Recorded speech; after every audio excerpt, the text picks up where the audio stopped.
Unsay tinubdan sa inyong kalipay? Or siguro ang mas fundamental pangutana, malipayon ba ka? Ha? Bason pud lamang.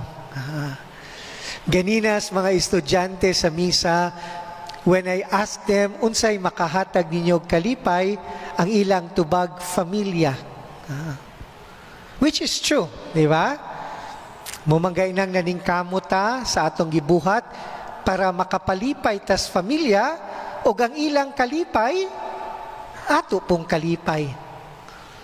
Pero sa tinud-anay, ang familia tinubdan pod sa lalom nga samad sa atong kinabuhi. Kung masakitan tas pamilya, sakit pod kaayo.